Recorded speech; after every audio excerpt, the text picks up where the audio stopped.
cinema si è completamente identificato con la mia vita, anzi la mia vita è seguente. Como é que você se sente tendo as pernas mais bonitas do mundo do rock? Você foi lixado na competição.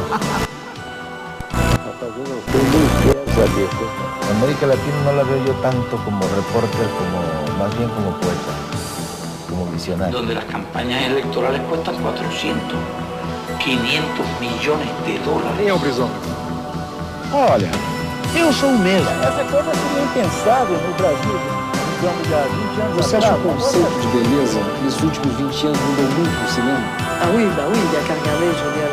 Hay una gran revolución que hacer de muchos pueblos.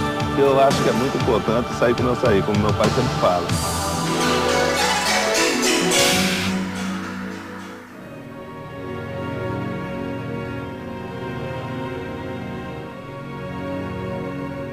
Com a volta da redemocratização no nosso país, a sociedade civil se reorganizou e alguns movimentos foram criados. Talvez o maior símbolo dessa redemocratização tenha sido o sociólogo Herbert de Souza, Betinho, mas outros continuaram o seu trabalho. E hoje nós vamos conversar com um dos mais importantes líderes da sociedade civil brasileira, que é o antropólogo Rubens César Fernandes, presidente do movimento Viva Rio, aqui no Rio de Janeiro.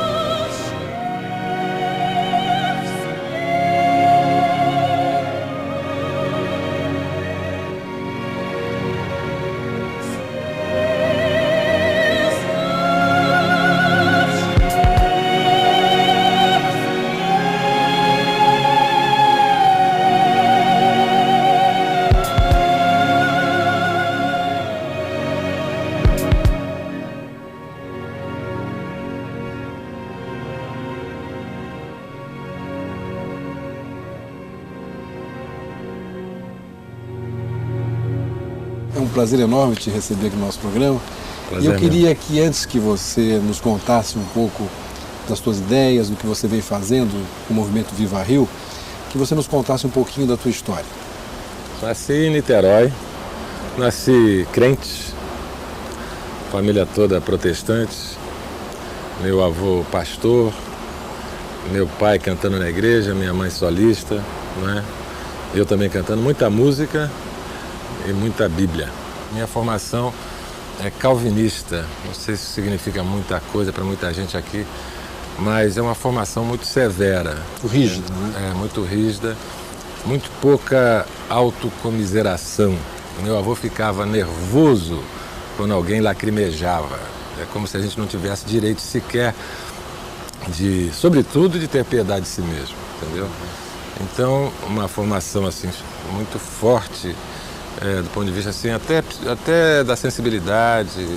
Então eu sou meio casca grossa, sou meio duro, sou meio pouco pessoal, entendeu? Eu não sou uma pessoa muito amorável, assim, muito carinhosa, muito pessoalizada, entendeu?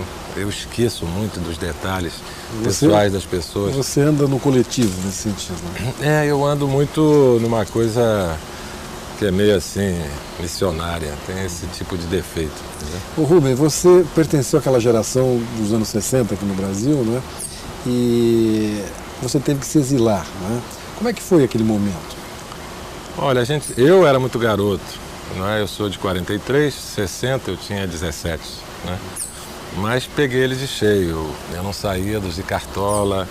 Eu vi o Baden Powell se apresentar pela primeira vez no Rio de Janeiro, ele estava sentado no chão assim, do teatro ao meu lado, que aliás era numa faculdade, lá na FNFI. Eu vivi muito intensamente os anos 60, né?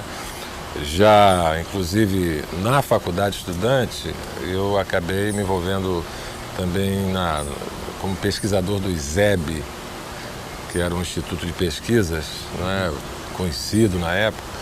E eu fiz parte de um time que tinha que reescrever a história do Brasil. Veja só, um garoto reescrevendo a história do país, né? O Nelson Werneck.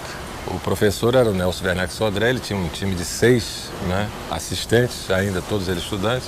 Eu era do grupinho mais jovem e a gente teve que fazer, em um ano, 10 volumes, reescrevendo a história para ser ensinada nas escolas do país. Chamava História Nova, né? História Nova do Brasil.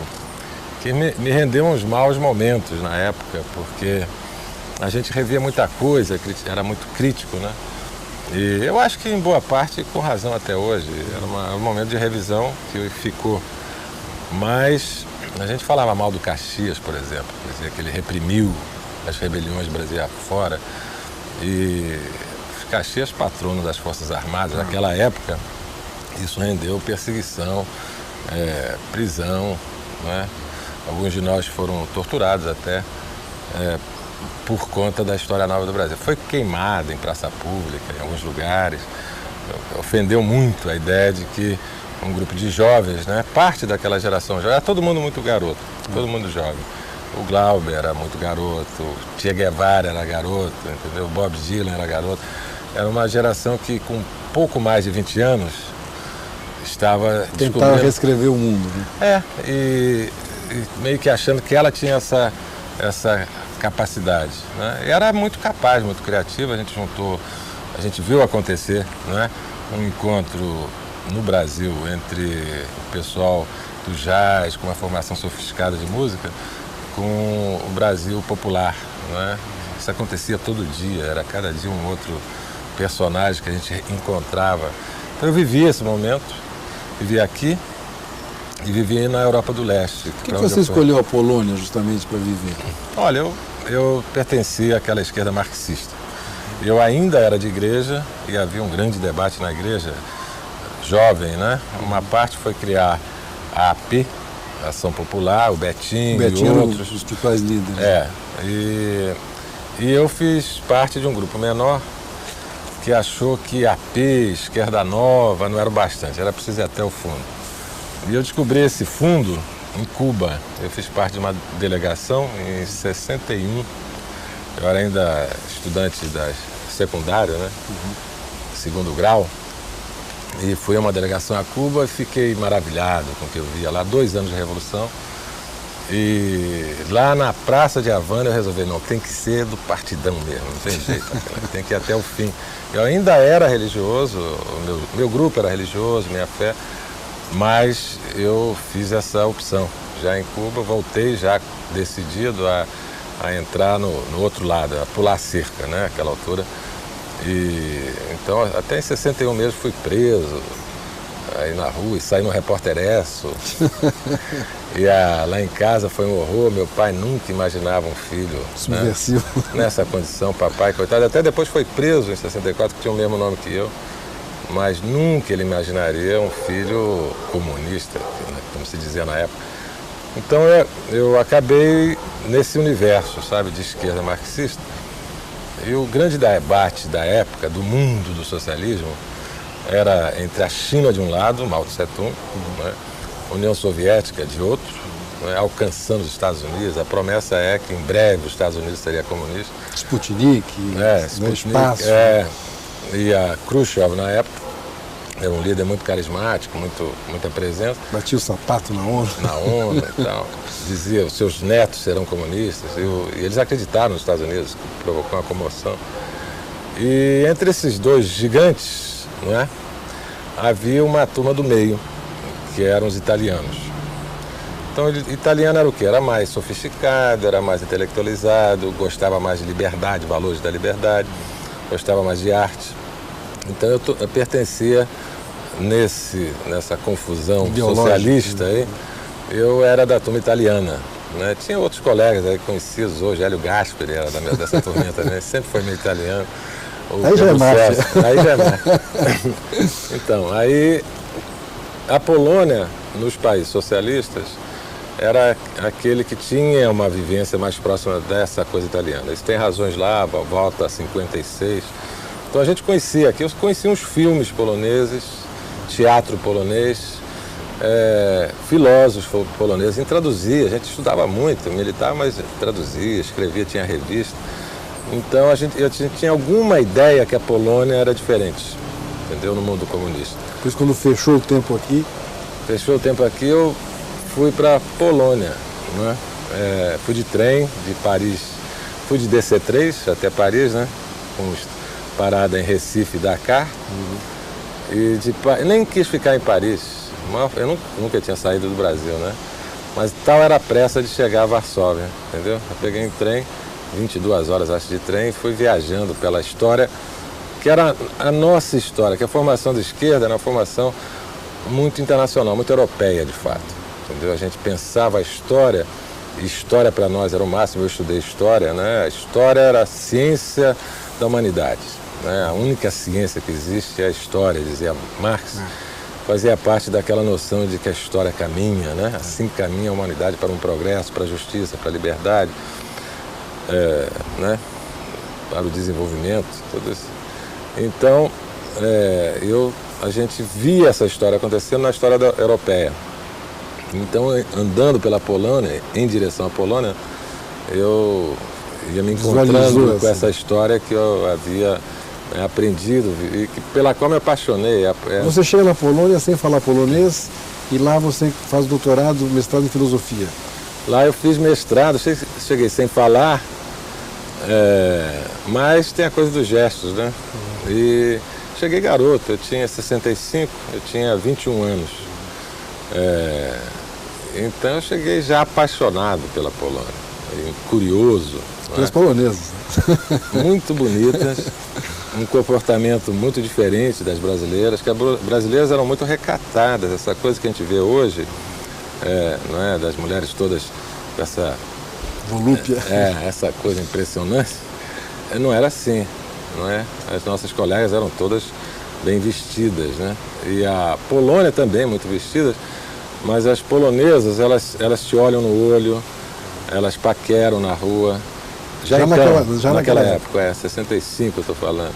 Elas marcam encontro, você se levanta no restaurante, alguém que está no restaurante, ela vai atrás de você e propõe um encontro.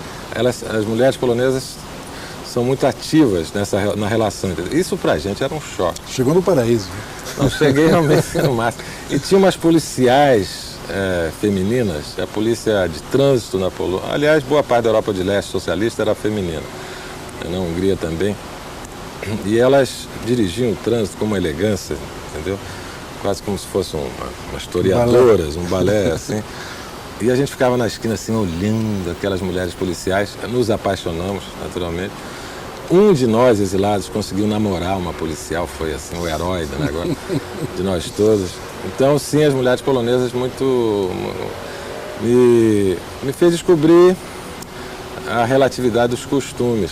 Isso você só descobre na carne. Hoje em dia até está mais confuso, porque a coisa mudou muito. Mas, sim, as mulheres polonesas, mas a paixão polonesa, entendeu? É um povo muito apaixonado, bebe muito, né? Muita vodka, frio, mas bebem forte, entendeu? Você vai visitar um amigo, você deve levar uma garrafa de vodka, de 1/4 de litro. Faz parte do gesto de visitar. Tradição. E então ele abre a sua, faz uns canapês lá, né? E aí ele abre a dele. Senão não completa. Seja o que Deus quiser. Eles se beijam na boca, entendeu? Eles reclamam, confessam. É muito apaixonante a Polônia. E o mundo eslavo é muito apaixonado. E ao mesmo tempo muito sofisticado. Quer dizer, a Polônia, a universidade polonesa, tem uma tradição forte que remonta ao século XIX, claro, mas o pensamento atual, entendeu? É forte internacionalmente desde os anos 20. Gerou grande parte do pensamento ocidental, tem um fundo lá, centro-europeu, então um pessoal muito sofisticado. Então. Mas aí você chegou na terra da religião, de certa forma, e do comunismo, né? Isso.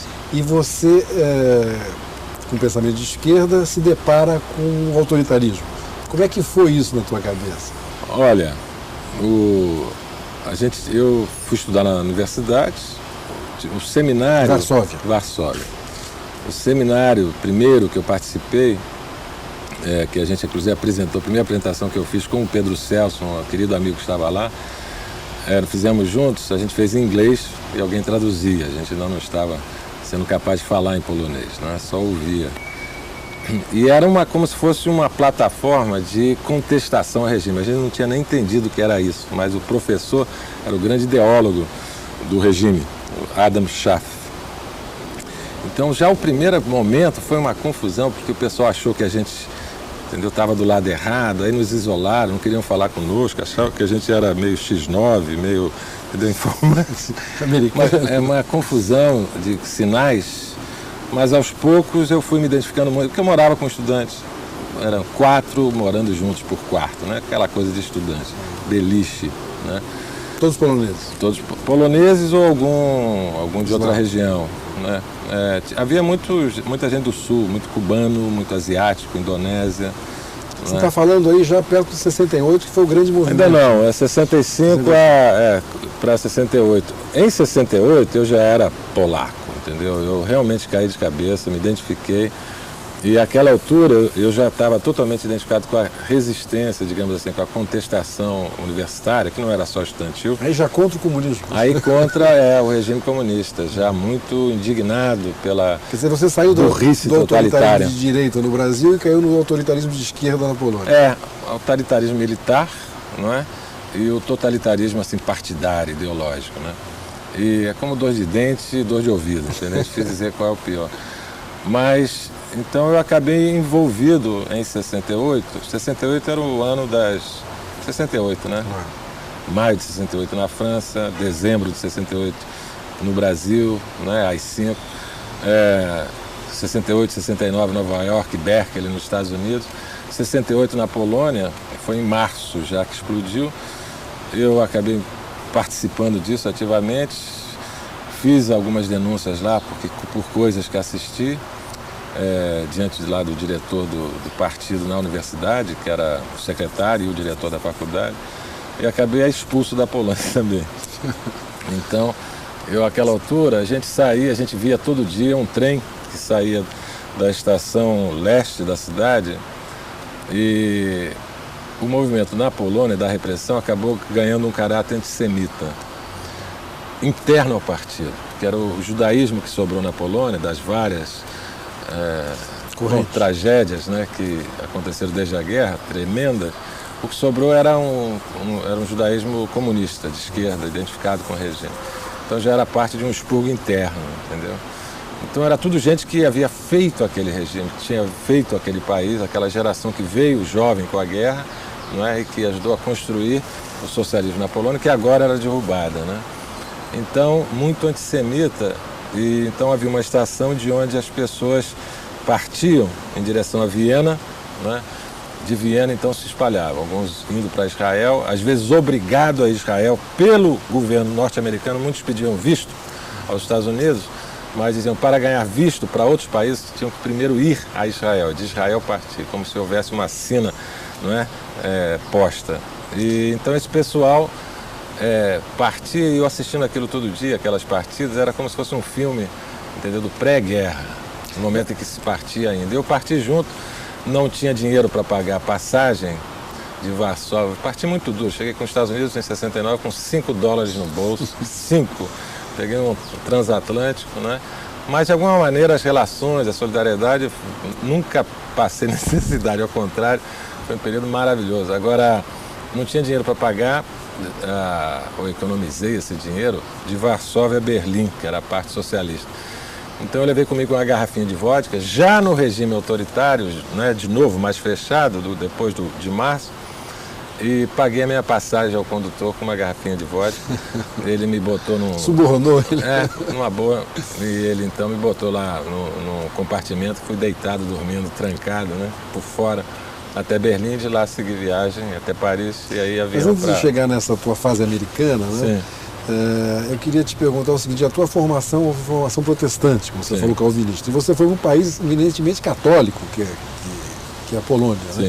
Então eu queria saber essa coisa do catolicismo, do comunismo, e de onde saiu um papa, inclusive, né?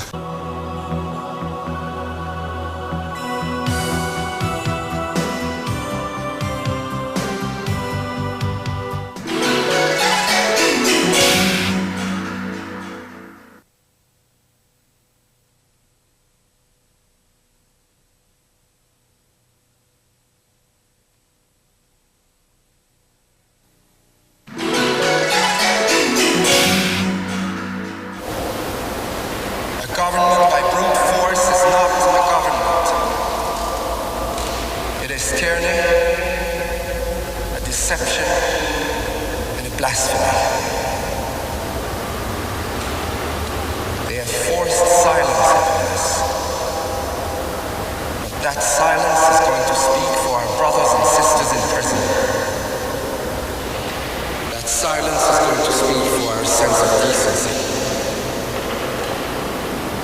silence is going to speak for freedom of speech.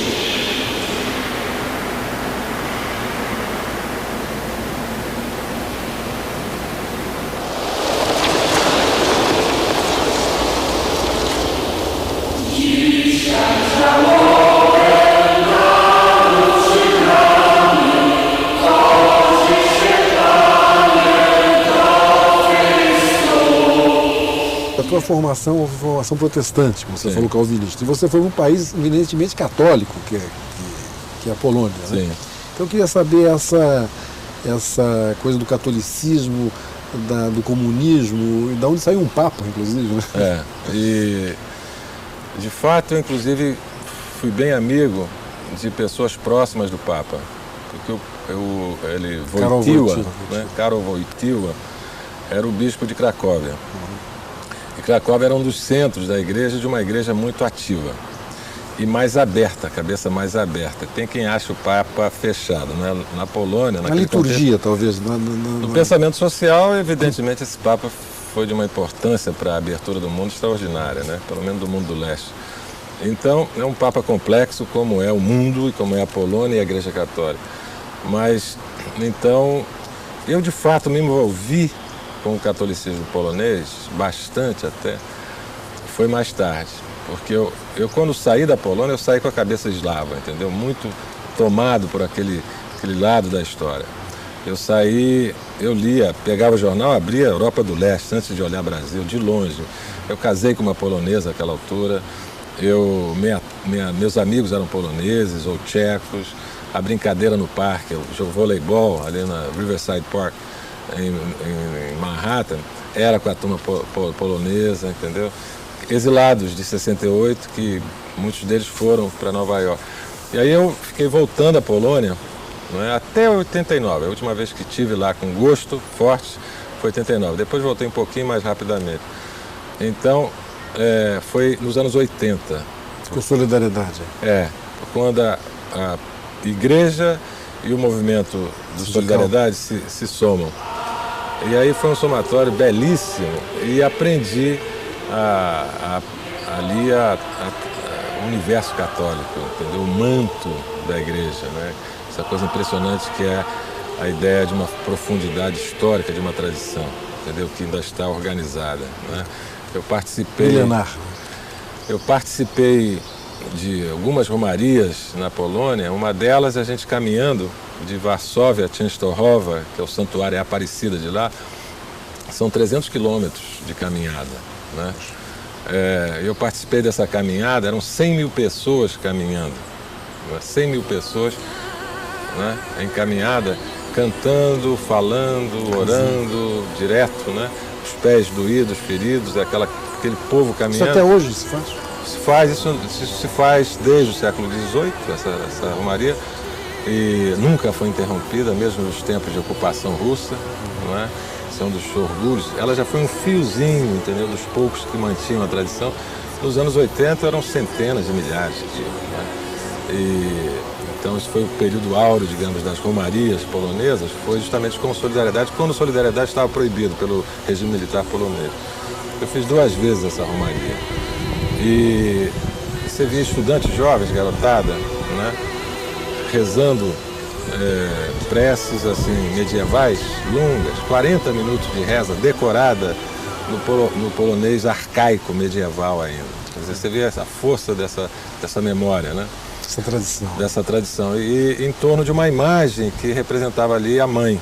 Então a ideia da mãe de Deus, que às vezes a tradição protestante critica de uma maneira tão pouco respeitosa, eu acho que sem acessibilidade por essa dimensão da maternidade como um lado do divino que a tradição calvinista justamente eliminou. Mas, Rubem, eu estou fazendo toda essa digressão para conhecer mais o teu pensamento, a tua história, e antes de nós virmos ao Brasil, né, entrarmos aqui na nossa realidade que você tem com tanto vigor, né, atuado aqui no Rio de Janeiro e no Brasil todo, eu queria te perguntar como foi o teu período americano, porque aí você sai da Polônia, vai para Berkeley, nos Estados Unidos, não, para Colômbia, Nova York. Pois é, eu chego em Nova York, né, niteroense, né, de esquerda, que foi parar no mundo islâmico, a cabeça totalmente eslavizada, né, eu não conhecia os Beatles. Né? Porque lá não tocava Beatles? Lá não tocava nada disso. Não tocava. A gente lá tinha... não era discoteca, porque os discos todos proibidos, censurados. As pessoas tinham fitas. E com uma vasta, vasto acervo de músicas de contestação de qualidade, Akudjava, tinha todo um pessoal russo e polonês. Você gravava nas festas, cantava, gravava e aí ia multiplicando. Então as fitas começam ótimas, vão ficando grogues, as pessoas com voz enrolada, porque tá todo mundo bebendo e cantando. Quer dizer, Nova York era ao vivo, a liberdade, assim, pá! Bato em Nova York e estava circulando, entrei num cinema, um filme chamado Monterey Pop, que é um festival de Monterey. É um festival em que tinha lá Jimi Hendrix, Janis Joplin, aquela toda. Eu não acreditava, totalmente enlouquecido. Vi 4 vezes Monterey Pop, ficava voltando para extasiado, descobrindo aquele mundo. Estava explodindo a contracultura. Né? Colômbia foi parte disso em 69, eu cheguei lá em 69 também, em Berkeley. Mas na Colômbia era muito vivo e todo aquele ambiente. De modo que foi na... Guerra do Vietnã. Guerra do Vietnã, né? Então foi lá um pezinho dentro e o outro voando na Europa de Leste. Nunca deixei a Europa de Leste àquela altura.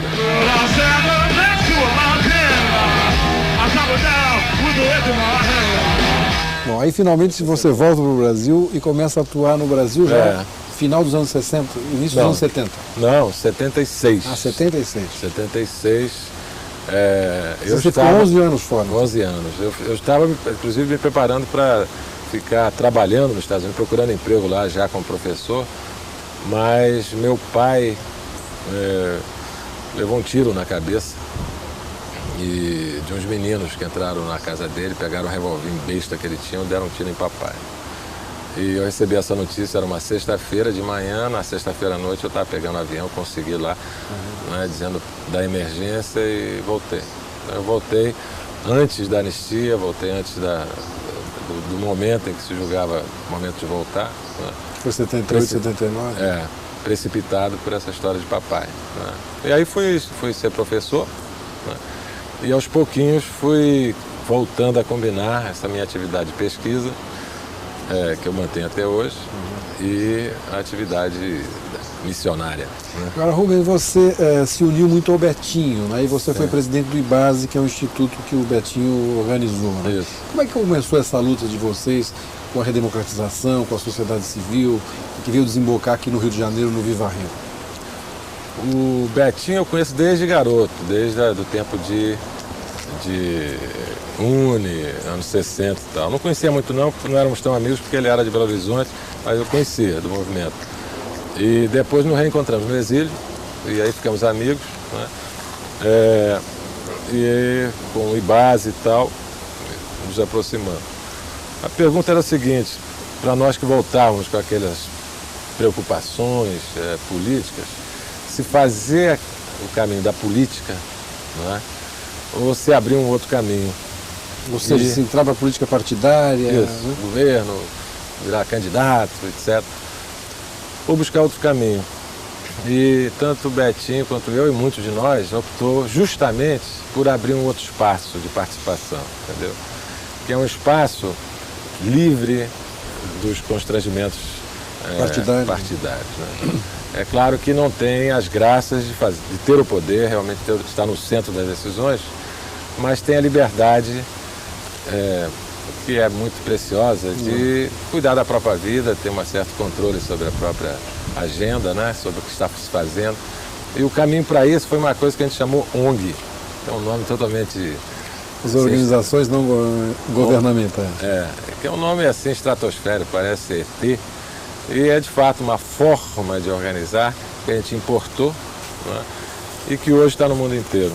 Né, que é o seguinte, a ideia é que eu, mais você, aqui se a gente chegar num acordo, junto com o pessoal que está na produção, e montamos um projeto, e pronto, vamos à luta produzir alguma coisa, entendeu? Fazer alguma coisa de interesse público. É diferente de... Coletivo. É a mesma coisa que a iniciativa privada. Sim. Você começa e monta um negócio, entendeu? E só que sem fins lucrativos. Só que de interesse público. Então é algum bem público. Eu vou cuidar desse verde maravilhoso que a gente está, que você me trouxe. Né? Isso aqui merece um projeto. Ou pode ser lucrativo, né? Ou pode ser não lucrativo. Que aí entra a ecologia, entra a religião, entra tudo. Entra cultura, esporte, renda, até segurança pública hoje. Você vê ONGs trabalhando. Então você tem um espaço de fazer vida pública, não é? Que não é o espaço de governo, é o espaço que a gente chama de sociedade civil. Hoje contam-se 250 mil organizações no Brasil. No Brasil, não é? Empregando aí coisa de 1,5 milhão de pessoas formalmente certamente empregadas. Muita coisa séria, mas certamente também muitas coisas que... Como tudo na vida, tem o que presta e tem o que não presta, mas é muito expressivo, né? E eu acho que está mudando a cultura. Antes de nós entrarmos no trabalho das organizações não governamentais, ainda falando de religião, eu falei em proliferação, me lembrei dessas igrejas que estão proliferando no Brasil, né? Você que vem de um tempo do protestantismo, vamos dizer, sério, calvinista, o que mudou nisso, né? Qual é o perigo desse tipo de...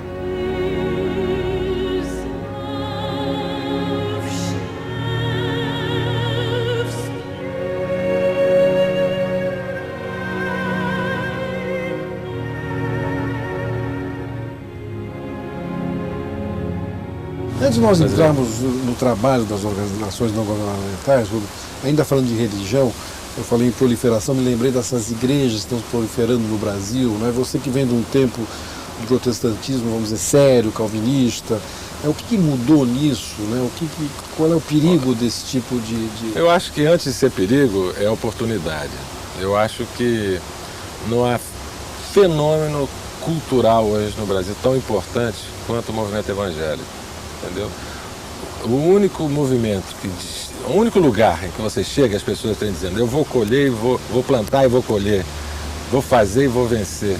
O único lugar em que você tem um sentimento de vitória, entendeu? De futuro, de esperança, mas não é assim abstrata, não. Para mim, para você, hoje, na minha vida, eu, meus irmãos, onde você tem vitalidade hoje, se afirmando, curando, inclusive, porque isso mexe com o organismo, é no meio evangélico. Eu acho que as outras tradições estão aí respondendo, claro que existem movimentos, cada um com seus valores, mas o mundo evangélico tem uma importância extraordinária, no meu modo de vista. Mas não está sendo tomado por muita picaretagem também, né?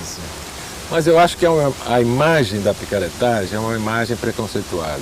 Claro que tem picaretagem, mas o principal é o principal. O principal tem valor. Está mudando a vida das pessoas. Por isso é que cresce, por isso é que as pessoas contribuem, porque elas reconhecem o valor, elas veem nas suas vidas. Então, isso tem a ver com a realidade vivida pelas pessoas, né? E isso é um movimento, isso evolui, se transforma, né? Hoje, por exemplo, no movimento aí cidadão pelo desarmamento, estamos vivendo nesses dias no Rio de Janeiro, os evangélicos foram os primeiros a entrar na batalha, entendeu? Estamos tendo aí acontecimentos enormes, grandes. A primeira grande quebra de armas no Rio de Janeiro, no momento talvez seja histórico para esse tipo de problema, porque talvez tenhamos em breve uma lei proibindo a venda de armas no Brasil. Isso é uma mudança grande. Só 3 países, será o terceiro país do mundo. Quais são os outros países? A Grã-Bretanha, a Inglaterra, foi em seguida aquela tragédia de Dunblane, na Escócia, em que um maluco entrou numa escola, matou um monte de crianças. Eles proibiram vender armas. Ali, os familiares e a igreja, né, juntos começaram o movimento, ganhou a opinião inglesa, virou uma lei, acabou com arma na Inglaterra, geral. Quem quer competir, entendeu? Pro tiro ao alvo na Olimpíada, vai treinar na Suíça, atravessa o Canal da Mancha, deixa a arma guardada na Suíça para poder... Qual é outro país? A Austrália também depois do movimento, em decorrência de uma tragédia na escola, com os jovens. Aqui a nossa juventude está sendo dizimada por essa história, não é?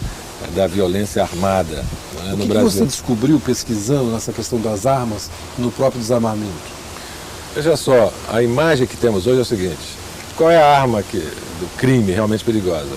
Metralhadora, AR-15, Sig Sauer, G3, temos aquelas grandes armas poderosas de guerra estrangeiras. Segundo, estrangeiro. Não é a arma local, né, que faz o mal, é a estrangeira que é contrabandeada. Não produzimos aqui. A arma produzida aqui é a do bem, é do cidadão, né? Se defende. A arma realmente perigosa é a que vem de fora e é a grande. Mentira. Nesses dias estamos publicando pesquisa feita em cima das armas apreendidas pela polícia, as armas que estão vinculadas a crimes, né? 73% das armas da criminalidade são brasileirinhas, produção nacional verde e amarela, tá? Comércio que começa legal e termina ilegal. E de trânsito curto, porque a produção é aqui mesmo. Segundo, o grosso das mortes, dos ferimentos, não é da R-15, é revólver e pistola, entendeu? Aquela arma menor, né? Até 22, né? Então, é um mito aí que a gente precisa romper para focar o nosso problema maior, que de fato é o comércio de armas nacional.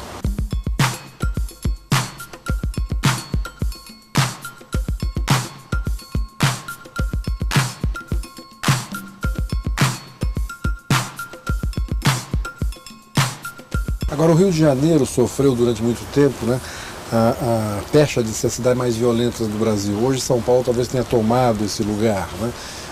Nesses anos todos de militância nessa área, como é que a violência está se comportando nas grandes cidades? Ainda é muito duro, né? A violência ela tem diminuído no Rio nos últimos anos, mas ainda é altíssima, né? A gente está perdendo nas Américas só para Colômbia e El Salvador, né? E a maior mudança, eu acho, é que ela fica cada vez mais jovem, né? O aumento de participação dos jovens, adolescentes, né, em confrontos armados é impressionante. É uma coisa, isso é fenômeno mundial, não é só aqui, mas aqui é mais dramático, é mais forte. E está baixando agora para a faixa de 10 a 14. Olha, eu tenho filho de 13, tenho filho de 14, imaginar meus filhos, entendeu? Envolvidos em tiroteio, não entra na cabeça. Então, eu acho que esse movimento pelo controle das armas, a abolição do comércio de armas no Brasil, é um movimento assim, da maior importância, de defesa da vida hoje. E como é que você defende essa ideia perante aqueles que dizem que devem ter armas para se defender? 2 pontos. Primeiro, que o risco que a arma traz para a pessoa é enorme.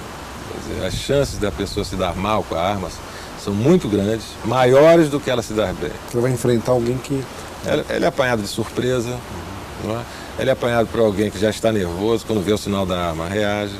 Essa pessoa, em geral, não está treinada, né? Mesmo o pessoal profissional, aliás, quanto mais profissional, mais ele diz, não reaja, se você é surpreendido por alguém armado, né? Então, você desarmado, de fato, não é? Você está mais seguro.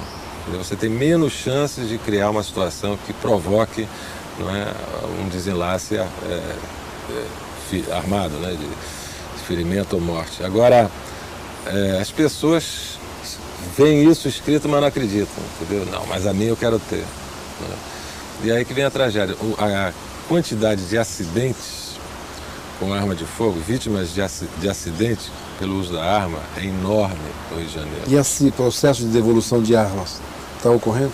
Eu acho que a gente vai começar a crescer com isso, né? Eu acho que tem 2 caminhos. Primeiro é secar a fonte de fornecimento das armas que vão ou para o mundo legal ou para o ilegal, porque sai do legal, o caminho é do legal para o ilegal. Então achar que existe a separação clara, não existe.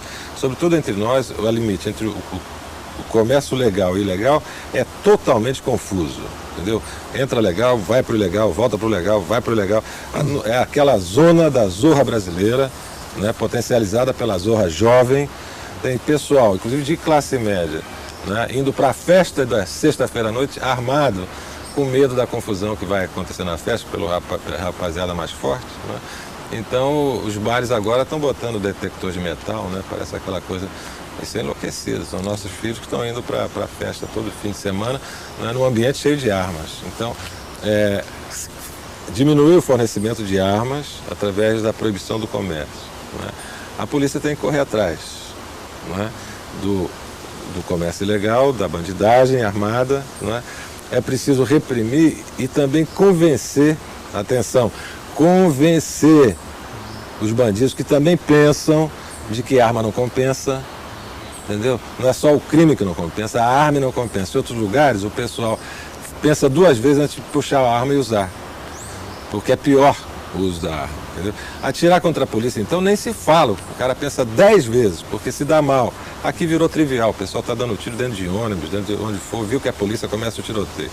Então a gente perdeu o controle no uso da arma, está uma arma descontrolada, fora de controle. E o poder público nisso? Bom, o poder público entrou nesse descontrole. A polícia sucumbiu, eu acho, a essa lógica do atira primeiro. Então, era até a ordem do general anterior, atira primeiro e pergunta depois. Aí o bandido diz, não, quem vai atirar primeiro sou eu, né? Então já entra lá, a pergunta é quem vai atirar primeiro, sai atirando, né? E você está dentro do tiroteio. Depois que entrou no tiroteio, aí é tiro para todo lado, entendeu? Então, esse uso contido da arma de fogo, né? Não que ela deixe de ser usada, há momentos em que é inevitável, mas a contenção, o controle no uso da arma é importantíssimo. E isso é uma função da autoridade, porque a polícia é isso, é o controle da violência. Polícia é um instrumento de controle da violência, não um instrumento de uso da violência, não é controle da arma. Isso tem que ser um trabalho de conscientização cultural, missionário. Disciplina, punição, como sempre. Sedução, né? Convencimento e autoridade. Junta as duas coisas. Agora, assim. Você contou no início da nossa conversa que o seu pai foi assaltado em casa por uns garotos e tomou um tiro na cabeça, né? Isso. Isso foi uma coincidência, o fato de você estar lutando por isso, ou esse fato te levou também a esse... Eu sempre lembro disso, isso destruiu a vida do meu... Não destruiu, que o papai, ele sobreviveu, foi uma afasia, né? Então não perdeu a capacidade de falar, recuperou uma parte, mas teve que parar de trabalhar, mudou a vida inteira da família. Mas papai conseguiu sobreviver um bom tempo, feliz. Sabe, papai, ele falava poucas frases no fim da vida, e eram como que estereótipos que ele usava, porque aquelas frases usadas em várias situações. E a maneira dele saudar e despedir era continue feliz, né? Então ele chegava para o porteiro, continue feliz. Chegava no banco, né? E dizia, continue feliz. Papai, então, eu não tenho nenhum rancor, entendeu, em relação a esse episódio, que o papai não teve, ele sobreviveu. Então, é dessas coisas que não, são feridas que saram. Eu te perguntei se esse fato... O fato está na minha memória, mas eu acho que essa questão da violência é tão presente em todos nós, de tantas maneiras, entendeu? Que esse é apenas mais um fato. Agora, o Viva Rio, que é um movimento no Rio de Janeiro, né, que tem trazido grandes soluções para a cidade, né, e que está sendo talvez feito em outras cidades brasileiras, eu desconheço, né? Quais são, assim, digamos, as áreas que vocês atuam com mais intensidade, além dessa questão da violência? Olha, o foco do Viva Rio é jovem, os jovens, e tem a ver com a violência, quer dizer, a violência é jovem, adolescente e jovem. Os coroas, entendeu? Sai fora, correm menos riscos, já tem uma estrutura de vida diferente, né? Tem umas exceções, mas a gente já não vai para a night tanto, né? A gente já não se expõe tanto. Então, o risco é jovem, entendeu? E a sociedade faz isso desde todos os tempos. Na tribo, período tribal, quem ia para a guerra? Os jovens. Quem é que a gente manda para a guerra? Recruta e tal, 18 anos, né? É uma maluquice você pensar que são os nossos filhos, 18 anos, que a gente veste, treina e manda para a guerra, para a trincheira. A sociedade faz isso, é jovem. E tem a ver com um momento de vida, adrenalina, hormônio, sei lá, entendeu? É um momento de risco, não é? E onde há risco, há a perda. E, então, o Viva Rio, ele quer muito trabalhar com os jovens. E aí o quê? Educação, Aí a gente tem muito trabalho voltado para aqueles jovens que perderam a escola, entendeu? Saiu fora da escola. No estado do Rio, 60% dos jovens de 18 anos, por exemplo, 60% não terminaram o primeiro grau. Entendeu? Saíram da escola antes de terminar o primeiro grau. Chegam agora à vida adulta, não é? Chegam ao mercado, chegam à vida pública, sem primeiro grau. Dançou. 60%. 60%. Significa não ter aquela carteirinha de ingresso. Então isso aí é público-alvo. Educação, projetos econômicos e projetos da área de segurança.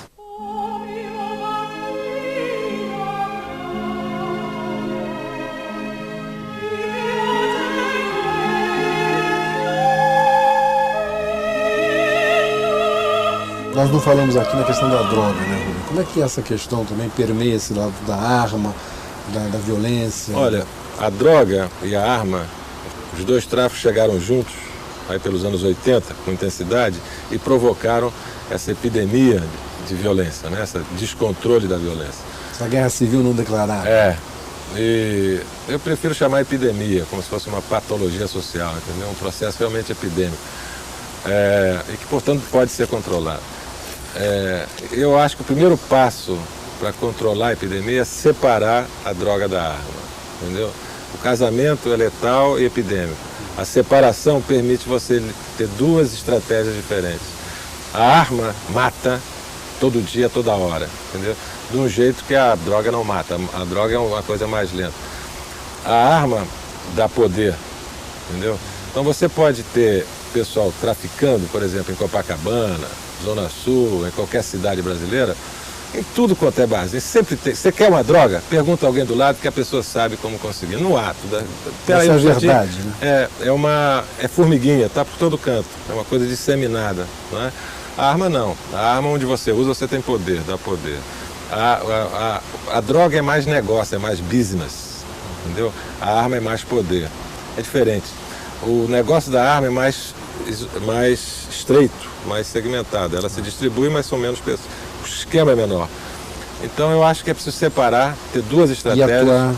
A estratégia da droga, para mim, é sobretudo no lado do consumo, entendeu?